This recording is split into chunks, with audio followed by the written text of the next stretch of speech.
안녕하세요. 저는 이문수라고 하고요. 천주교 신부입니다. 서울에서 작은 식당을 하고 있어요. 청년밥상 문간이라는 식당을 운영하고 있는데, 이 식당을 하게 된 계기가 한 젊은이의 안타까운 죽음 때문이었어요. 고시원에서 생활하시던 한 청년분이 지병과 굶주림으로 세상을 떠나게 된 그런 안타까운 일을 통해서 청년분들이 그래도 밥은 굶지 않았으면 좋겠다라는 그런 마음에서 청년들을 위한 식당을 시작하게 되었습니다. 근데 사실 그동안 여러 일들이 있었는데 식당을 처음 했을 때는 저로서는 모든 게 서툴고 이렇게 하나하나가 걱정되던 그런 시기였는데 제가 아는 이제 지인이죠. 아는 이제 신자분 형제님이 아들이랑 같이 식당을 이제 방문을 해주셨어요. 그 당시에 그 아이가 초등학교 3학년이었는데 저금통을 이렇게 가져와서 아빠한테 이제 이야기를 듣고 이 저금통을 여기에 이제 드리고 싶어서 가져왔다고 했는데 굉장히 깜짝 놀랐어요. 그러니까 이야기를 들어보니까 1년이 넘게 거기에 이제 돈 생길 때마다 아마 500원씩, 100원씩, 1000원씩 이렇게 돈을 모은 거라고 하더라고요. 그래서 그때 감흥을 지금도 말로 제가 잘 표현을 못 하겠는데 굉장히 막 큰 위안이 됐었어요. 자기가 애써서 소중하게 모금했던 그 돼지 저금통을 이렇게 주었을 때 그 자기보다 한참 형들인 청년들을 위해서 써달라고 주는 거잖아요. 굉장히 뭉클했었고 또 정말 위안이 됐었어요. 그래서 정말 더 열심히 해서 이 식당을 잘 운영하고 또 여기 오는 청년 분들이 정말 힘을 얻고 갈 수 있도록 애를 써야겠다 이런 생각을 했었죠. 특히 우리 초등학교 3학년이었던 그 아이가 돼지 저금통을 주고 갔을 때 저의 어린 시절을 생각해 봤는데 저는 감히 제가 막 이렇게 애써서 모은 돈을 누군가에게 이렇게 준다는 생각도 못 해봤던 것 같아요. 1년이 넘게 자기가 평소에 쓰던 것에서 아껴서 넣었을 거 아니에요. 그렇게 줄 수 있는 그 마음이, 그 선한 마음은 어디서 오는 걸까? 저는 사람들은 대체로 우리는 조금 이기적이라고 많이 느끼게 되는데 제 안에서도 그런 이기적인 모습을 발견하니까요. 왠지 아직 철들지 않았을 것 같은 그 아이의 그런 모습을 통해서 사람의 선함에 대해서 많이 생각을 했고, 그래, 원래 사람은 오히려 선한 존재가 아닐까 그런 생각을 했던 것 같아요. 오히려 우리가 나이가 들고 뭔가 세상을 경험하면서 좀 더 이기적이 되는 게 아닐까 그런 생각을 해봅니다. 20대 초반은 굉장히 냉소적이었어요. 고등학교 때부터 그 진로 문제로 아버지와의 갈등이 굉장히 심해져서 아버지와의 사이가 극단적으로 이렇게 안 좋아졌었고, 대학에 떨어지면서 이제 재수하고 삼수까지 하게 됐는데 그런 몇 년의 시간들을 불편한 마음으로 이렇게 보내다 보니까 제 마음도 황폐해지고 날카로워졌던 것 같아요. 길을 가다가 누구랑 이렇게 몸에 살짝 부딪히면 굉장히 막 화를 내면서 막 싸우려고 한다든지, 발에 뭐 이렇게 돌 같은 게 딱 부딪혀서 이렇게 넘어질 뻔하거나 하는 일 있을 수 있는데 그러면 막 욕을 하면서 뭐야 이거 하고 괜히 이제 아무튼 그런 식으로 굉장히 냉소적이고 뭔가 불만에 가득 차 있는 그런 시기였습니다. 그래서 그러다가 천만다행으로 대학을 가서는 그 몇 년간 쌓였던 이제 그런 어떤 압박감, 그런 스트레스에서 조금 벗어나서 그 동기들, 친구들이랑 노느라 정신이 없이 아무튼 즐겁게 보냈고요. 그러다가 청년들을 위한 피정에 대학교 1학년 겨울방학 때 가서 그 피정 안에서 아주 이제 강하게 하나님 체험을 하게 되죠. 그래서 그러면서 저의 가치관이 180도 다 바뀌게 돼요. 그리고 신부가 되어야겠다 이런 생각을 하게 됐죠. 그래서 26살에 이제 지금 제가 몸담고 있는, 제가 속해 있는 수도원에 입회를 하게 됩니다. 그래서 수도원에 들어와서 지냈던 20대 후반기는 뭐랄까 인생을 배우는 그런 시기였던 것 같아요. 저 자신을 배우고 또 사람이 어떤 존재인지 뭐 이런 것들을 이렇게 배우고 깨우치고 인간관계에 대해서 또 배웠던 그런 시기였던 것 같습니다. 이제 수도원에 들어가면 그 인적성 검사랄까요? 그런 걸 해요. 그러니까 뭐 이 사람이 어떤 사람인지를 알기 위해서라기보다는 이 사람을 보다 더 잘 이해하고 수도자로서 이끌기 위해서 필요한 거거든요. 거의 하루 종일 검사를 했던 것 같아요. 근데 그 검사 결과를 이제 듣기 위해서 다시 며칠 후에 병원에 방문해서 담당 정신과 선생님을 만났죠. 뭐 우리 이문수 씨는 특별한 것은 없네요. 뭐 이런 식으로 이제 얘기를 하시면서 뭐 궁금한 거가 있으세요? 뭐 이런 식으로 이제 이야기가 시작이 되는데 지금 워낙 오래돼서 정확히 기억은 나지 않지만 뭐 좀 이렇게 후회되는 일 없으세요? 이런 식으로 물으셨던 것 같아요. 그러니까 제가 아마 그래서 아버지와의 일을 말씀드렸던 것 같습니다. 그러니까 제가 고등학교 때 진로 문제로 아버지와 그렇게 갈등이 심하지 않았으면 뭐 이렇게 성적이 떨어지지도 않았을 거고 계속 열심히 공부를 해서 제가 원하던 뭐 가고 싶어 했던 그런 학교나 그런 학과를 갈 수도 있었을 것 같은데 그러지 못했던 게 좀 후회되고 또 아버지에 대한 그런 원망이 있습니다. 뭐 이런 식으로 이야기를 했던 것 같아요. 그랬더니 이제 그 선생님이 그거는 다 이문수 씨 책임이에요. 이렇게 얘기를 하시는 거예요. 그래서 순간 화가 확 나더라고요. 예? 그게 왜 제 책임이죠? 그랬더니 이문수 씨 인생에서 일어난 거는 다 이문수 씨가 책임을 지는 거예요. 이런 식으로 그냥 간단하게 말씀하시더라고요. 근데 그 순간에는 막 이렇게 화가 나가지고 우리 아버지가 내 뜻과 상관없이 나의 진로를 정하고 내가 하고 싶어 하는 것을 못하게 막고 그것 때문에 갈등이 생겼고 그래서 공부에 집중할 수 없었고 아버지가 그때 그냥 내가 하고 싶어 하는 거를 이렇게 인정해서 열심히 해봐라 이렇게만 해주셨어도 아무런 문제가 없을 텐데 왜 그게 내 책임인가 계속 그 생각으로 한동안 굉장히 그 생각에 빠졌었죠. 근데 뭐 그 당시에는 그렇다고 해서 그것이 정리가 되거나 그러지는 못했고요. 그 선생님이 말씀하셨던 뜻이 그거는 이문수 씨 탓이에요 라고 받아들였던 것 같아요. 저에게 일어난 일의 어떤 결과가 당신 탓입니다. 그래서 제가 아마 분노했던 거더라고요. 근데 그분은 그게 당신 탓입니다라는 의미가 아니라 이문수 씨의 인생이기 때문에 그것마저도 받아들이는 것입니다라는 의미였구나라는 거를 한참 지나서 이제 이해하게 됐어요. 왜냐하면 저도 이제 뭐 신부가 되면서 많은 분들을 만나고 또 많은 분들과 뭐 상담 아닌 상담을 하게 되는데 과거의 일에 대해서 이제 굉장히 원망하면서 아직까지 받아들이지 못하면서 그렇게 이제 과거를 탓하는 거죠. 여전히.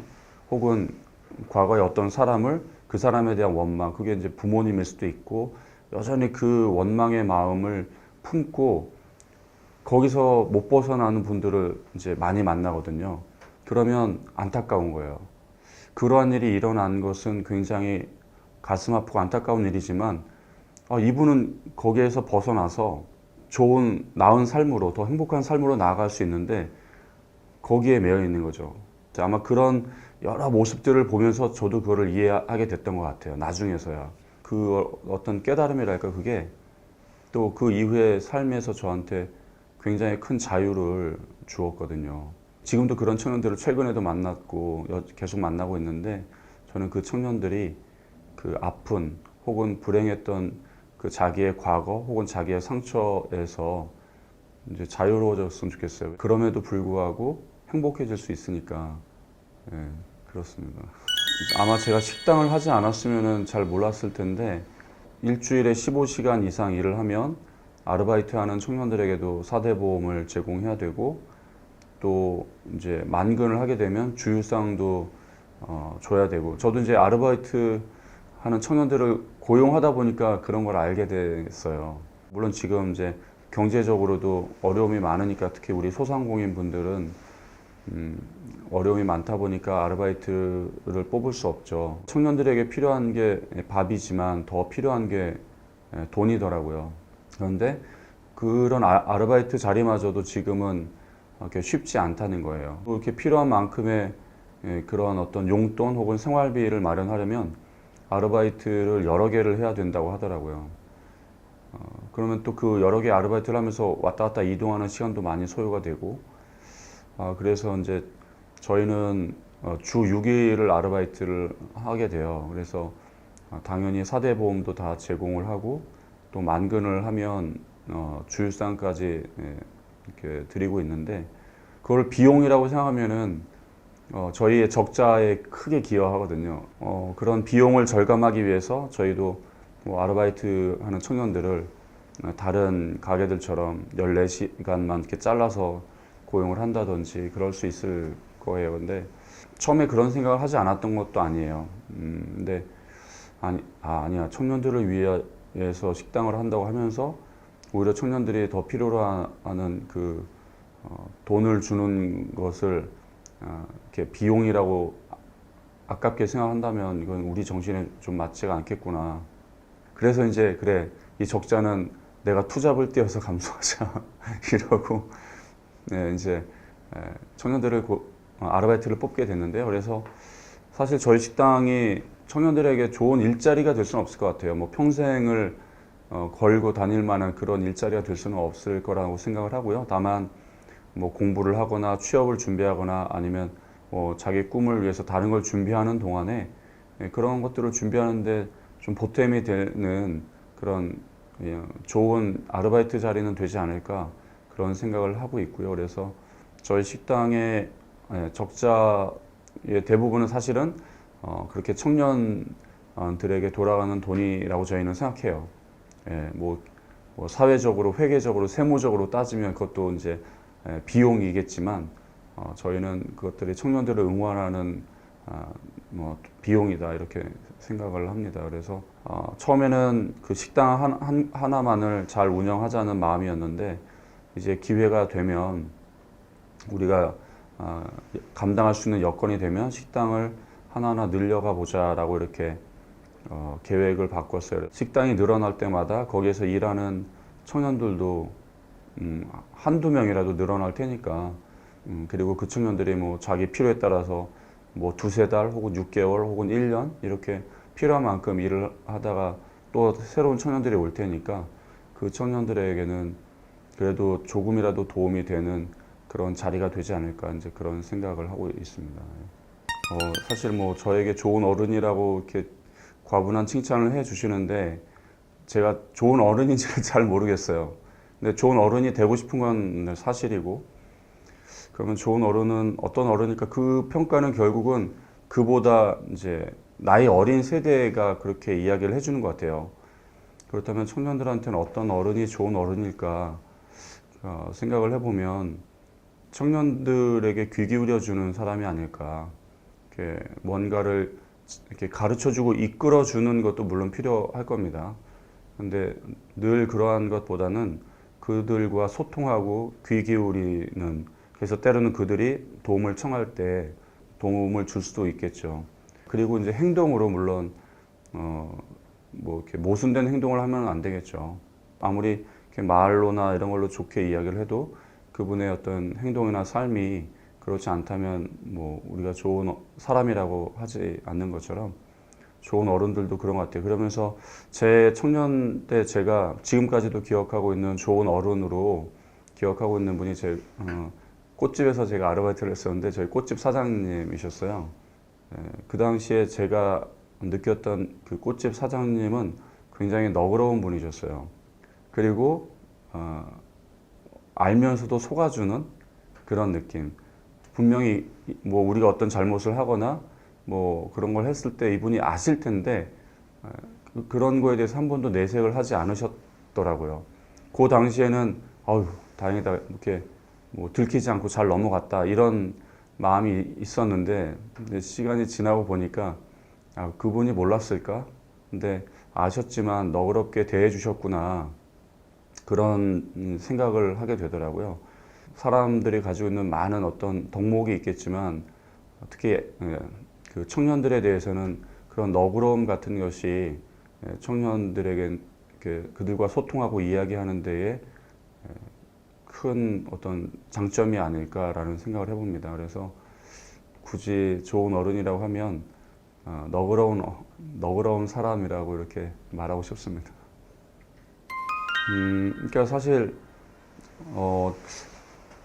이게 꼭 그 청년의 삶이 변화한 것인가라고는 제가 장담하기는 어려운데, 작년에 저희 식당에서 아르바이트 했던 청년이 있었어요. 그러니까 대학 졸업반이었고, 이제 졸업하면서 대학원을 진학할 그런 계획을 가지고 있었는데, 그 청년이, 그러니까 저도 잘 모르는 그런 어떤 청년 수당 같은 것들을 잘 이렇게 찾아오더라고요. 일을 하고 있으면 이제 그렇게 뭐 정부에서 지원금을 이렇게 주는. 근데 이제 내가 일을 하고 있다라는 거를 증명을 해야 되니까 이제 고용주의 뭐 사인 같은 것들이 필요했던 거예요. 그래서 분 단위로 이렇게 따졌어요. 그러니까 예를 들면 저희가 뭐 10시부터 3시까지가 근무 시간이라면 뭐 어떻게 하다 보면 이제 3시 8분에 이제 퇴근할 수도 있고 그러잖아요. 그러면 그런 게 이제 한 달씩 쌓이면 5분씩 10분씩 이렇게 뭐 한 20일 쌓이면 그것도 이제 시간이 꽤 될 수는 있잖아요. 그래서 자기가 굉장히 잘 챙기는 청년이구나 이렇게 생각을 했었어요. 그래서 근데 저희 아르바이트를 그만두고도 이렇게 찾아왔었어요. 아, 신부님이 그때 사인해 주신 것 때문에 자기가 무슨 이렇게 뭐 무슨 지원금을 뭐 30만 원을 받았다고 그러면서 10만 원 여기 드리려고 가져왔다고 하는데 제가 깜짝 놀랐어요. 그때도 이제 또 배운 거죠. 사람에 대해서. 그 5분, 10분, 8분 일한 것까지 이렇게 했었는데 그 친구한테 10만 원이면 이게 굉장히 작은 돈이 아닐 텐데 너무 감사해서 이렇게 저도 이렇게 좀 드리려고 왔다고 속으로 깜짝 놀랐어요. 진짜로. 내가 이 친구를 계속 잘못 보고 있었나? 뭐 이런 느낌이었고, 그리고 또 한 두 달, 두세 달 있다가 와서 10만 원을 또 준 거예요. 이것도 후원하고 싶다고. 그러고서 이제 올 초에 부모님을 도와서 이제 어디에 가게를 내게 된 거예요. 부모님과 함께. 오픈하기 직전에 한 번 더 와서 또 10만 원을 주고 가더라고요. 이렇게 세 번을 와서 30만 원을 여기 청년들을 위해서 써달라고 후원을 해준 거예요. 그러고 나서 이제 제가 그 방송에 이제 올 봄에 그 유명한 방송에 나가게 됐죠. 근데 그 친구가 전화 온 거 방송을 보고 신부님 너무 기쁘다고. 청년 문간이 이렇게 잘 돼서 자기가 너무 기쁘다는 거예요. 우리 신부님들보다 더 기뻐했어요. 그러면서 이제 가게를 오픈하고 한 3개월쯤 지나서 찾아왔어요. 이제 그 3개월 동안 정신이 없었겠죠. 막 자리 잡느라고. 그래서 이제 좀 여유가 생겨서 신부님 인사드리러 가겠다고 해서 이제 와서 만났는데 자기 가게에도 아르바이트하는 청년들을 뽑았대요. 그러면서 와, 그때 신부님이랑 국장님이 얼마나 자기한테 잘해주셨던 건지 자기가 느꼈다는 거예요. 자기는 이 아르바이트하는 청년들한테 되게 잘할 줄 알았대요. 자기도 아직 청년이고 자기도 아르바이트도 해봤고 하니까. 근데 이 청년들이 뭐가 어떻다 이렇게 해달라 저건 저렇다 할 때마다 속에서 불이 났다는 거예요. 그러면서 자기가 문간에서 일할 때의 모습을 생각했다는 거예요. 그러면서 내가 그때 신부님한테 국장님한테 뭐 이렇게 했던 게, 근데 이분들은 하나하나 다 들어주시고 또 한 번도 뭐 싫은 소리 안 하시고 뭐 이제 그런 얘기를 해주더라고요. 그러면서 뭐 저희 식당에서의 어떤 그런 시간이 그 청년의 삶을 뭐 극적으로 변화시키거나 그런 건 아닐 거예요. 그런데 다행인 것은 저는 지금도 그런 마음인데, 우리 식당에서 일하는 뭐 청년들뿐만 아니라 뭐 다른 뭐 주방장님이든 그런 모든 직원분들이 여기서 일하는 동안 그냥 행복한 시간으로 기억되기를 바라거든요. 근데 직장이라는 곳이 꼭 그렇게 되기만은 어려운 걸 저도 잘 알긴 하는데, 거기 있을 때 참 좋았어. 근데 지금도 이제 잠깐씩 일했다 떠난 청년들이 그렇게 가끔씩 와요. 너무 좋았다.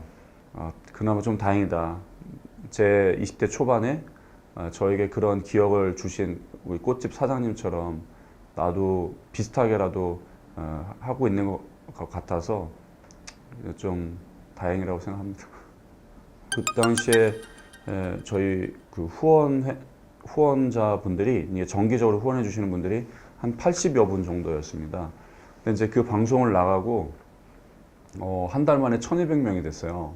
방송 직후에 10배 이상 늘어난 거죠. 그러니까 1000% 이상. 예. 이제 방송 때 그 큰 자기님이 유재석 씨가 우리가 식당에 가서 뭐 식찌개도 먹고 또 후원도 해드리고 와야지 이렇게 말씀하셔서 제가 그거 잊으시면 안 돼요 뭐 이런 의미로 편집하지 마시라고 말씀을 드렸고 녹화가 끝난 다음에 사실 내심 조금 기대는 했어요. 그래도 조금이라도 이렇게 후원해 주시지 않을까. 근데 어쨌든 방송이 나가고 그 다음날부터 굉장히 많은 손님들이 오시고 또 후원 물품이 막 택배로 밀어닥치고 정신이 없었죠. 그래서 그 다음날 쉬는 시간에야 겨우 통장을 정리하면서 확인을 했는데 그 유재석 씨께서 5천만 원이라고 하는 큰 돈을 바로 그 방송이 나간 다음날 아침 일찍 보내주신 걸로 확인할 수 있었거든요. 그 사실이 이제 직원분들한테 이게 쫙 소문이 났죠. 와, 유재석이 5천만 원 후원해줬어 막 이러면서 저희 주방 실장님이 눈물을 흘리시더라고요. 그때 저희 청년들이 다 총동원 됐거든요. 원래는 파트타임이니까 낮에 저녁에 나눠져 있는데 다 풀타임으로. 왜냐면 손님들이 계속 오시니까. 근데 너무 기뻐하는 거예요. 그러니까 그 돈 뭐 우리가 나눠 가질 것도 아니잖아요.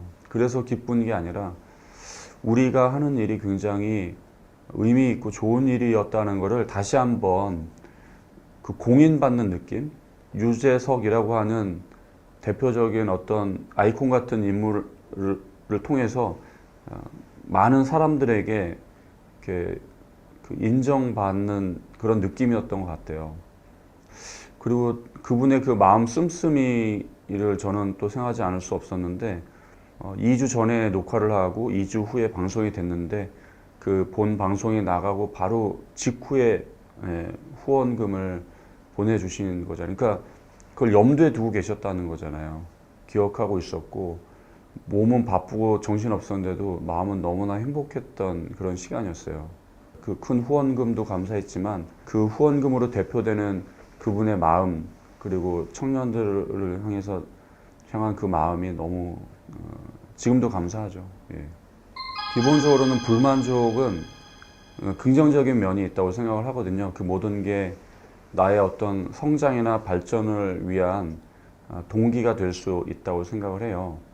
근데 다만 우리가 좀 경계하면 좋겠습니다라고 말씀드리고 싶은 것은 불만족의 상태에만 빠져 있는 것을 경계해야 될 것 같아요. 그렇다 보면 계속 그 원망의 대상을 찾거나 다른 이에게 그 탓을 자꾸 돌리지 않나. 불만족의 상태를 통해서 이렇게 발전하고 성장, 혹은 더 나아지려고 하는 것은 저는 분명히 긍정적인 작용을 한다고 생각을 하고요. 그럼에도 불구하고 그 행복하려면 만족할 수 있어야 되는 것 같아요. 여기도 마찬가지죠. 그 잘못에 만족해서 거기에 뭐 안주할 수도 있는 거고, 그러면서도 끊임없이 이렇게 또 더 성장을 향해서 애를 쓸 수도 있는 거거든요. 저는 그런 의미에서 이렇게 만족할 수 있으면 좋겠다.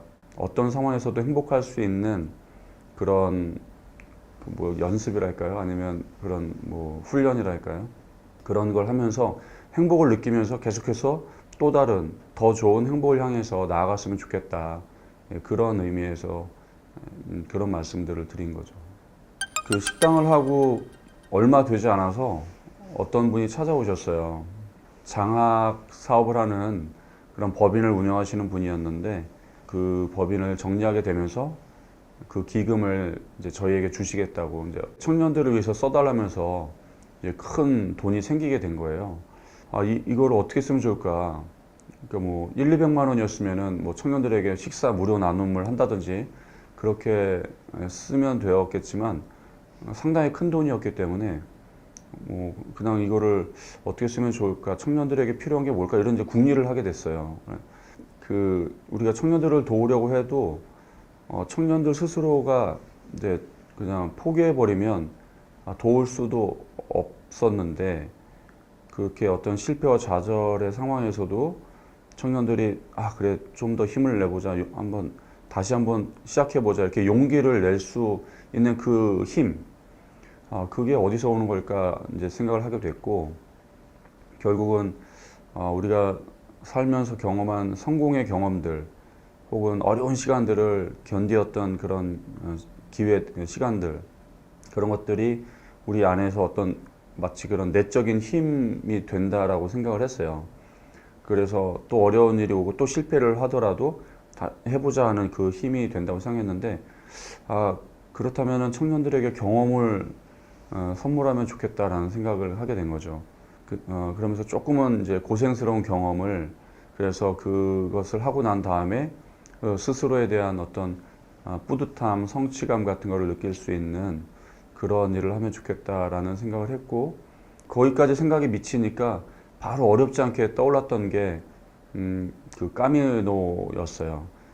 그래서 청년들을 뽑아서 함께 그 까미노를 걸어야겠다 하면서 기간을 이제 한 달로 잡았어요. 그러니까 그 프랑스와 스페인의 접경 지역에서 출발을 해서 그 산티아고라고 하는 도시까지 걸어가는 그 길이 한 800km 정도 되는데, 그 길을 걷는 게 대략 한 달 정도 걸리거든요. 풀코스로 걷자. 왜냐면 이거는 일생에 한 번 하기도 어려운 경험이니까. 그러면서 이제 청년 8명을 선발했는데, 선발하면서 만났던 청년들이 한 사람 한 사람, 모든 사람은 아니었지만 다 그 가슴 아픈 사연을 가지고 있는 거예요. 이제 꿈이 꺾였던 청년도 있었고, 지금 꿈을 펼치려고 하는데 계속 되지 않는 청년도 있었고, 뭐 취업이 안 돼서 뭐 이렇게 심신이 황폐한 그런 청년들도 있었고, 인상적이었던 게 이제 지원서를 받고 인터뷰를 했는데, 인터뷰에 왔던 청년들이 다 울더라고요. 그때 느꼈던 게, 우리 청년들의 삶이 정말 녹록지 않구나. 다들 그 삶의 무게를 견디어내려고 한 사람 한 사람 나름 다 애를 쓰고 있구나 라는 느낌이었어요. 20살부터 37살까지 되는 8명의 청년들을 이제 선발을 했죠. 그래서 사실은 청년들에게 경험을 선물을 해주고 싶다는 마음에서 갔던 희망 로드였는데, 저는 저의 부족함을 많이 보고 돌아왔어요. 그래서 일단 육체적으로 힘드니까 이렇게 예민해지잖아요. 사람이 예민해지고, 저의 한계를 많이 경험했고요. 그 길을 통해서 여전히 나는 이렇게 뭐 옹졸한 인간이구나, 여전히 너그럽지 못한 사람이구나, 그런 어떤 저의 부족함들을 확인했던 시간이었던 것 같고요. 청년들에게서는 다른 무엇보다도 그들의 자연스러움과 당당함이 너무 멋져 보였어요. 예를 들면 저는 지금도 이제 외국인을 딱 만나면 그냥 뭔가 약간 쭈뼛하면서 살짝 뭐 주눅이 드는 느낌 같은 게 있거든요. 그러니까 자신감 없어 하는 느낌. 우리 청년들은 그 외국 사람들을 만나는데 굉장히 자연스럽고 스스럼 없고 당당한 거예요. 뭐 그들이 외국어를 막 잘해서가 아니라 너무나 당당하게 외국인들과 어울려서 뭐 손짓 발짓까지 해가면서 뭐 의사소통을 하고, 그런 모습을 이렇게 옆에서 이렇게 보면서 너무 멋있더라고요. 지금 우리 청년들이 이렇게 멋지구나.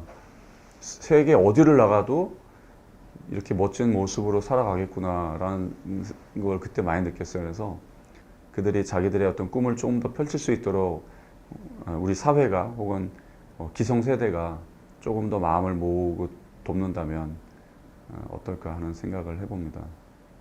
벼랑 끝에 서 계신다고 느끼신다면 그 벼랑에서 벗어나셔야 됩니다. 아마 우리가 누군가 정말 벼랑 끝에 서 있는 어떤 사람을 본다면 다들 똑같이 그러실 거예요. 이쪽으로 오라고. 지금 벼랑 끝에 있다고 생각되는 청년분들에게 저는 그렇게 말씀드리는 거예요. 그곳에서 벗어나십시오. 근데 그것을 벗어나는 것이 어떤 의미에서는 실패일 수도 있어요. 뭐 저는 이런 예를 드는데, 몇 년간 뭐 예를 들면 공무원 시험을 준비하는데 계속해서 시험에서 떨어진다면 정말 벼랑 끝에 몰린 느낌일 것이고, 이게 안 되면 뭐 나는 내 삶은 의미가 없어, 뭐 나는 죽고 싶어 뭐 이런 마음이 드실 수도 있을 거예요. 거기에서 벗어나십시오. 즉 그 시험을 포기하시는 것이 뭐 사회에서는 실패라고 아마 말할 수도 있을 거예요. 그런데 그래도 괜찮다는 말씀을 드리고 싶었어요. 왜냐면 그 실패보다 우리 청년분들의 삶이 훨씬 소중하니까 청년분들이 더 소중한 존재거든요. 우리가 살면서 실패할 수 있지만 그래도 행복할 수 있더라고요. 실패한다고 불행하거나 그 삶이 무가치한 것은 아니니까 정말 벼랑 끝에 계신다는 느낌이 든다면 여러분이 더 소중하니까 그 벼랑 끝에서 벗어나시기를 바랍니다. 행복의 길이 굉장히 많기 때문에 그 행복을 꼭 찾으시기 바랍니다.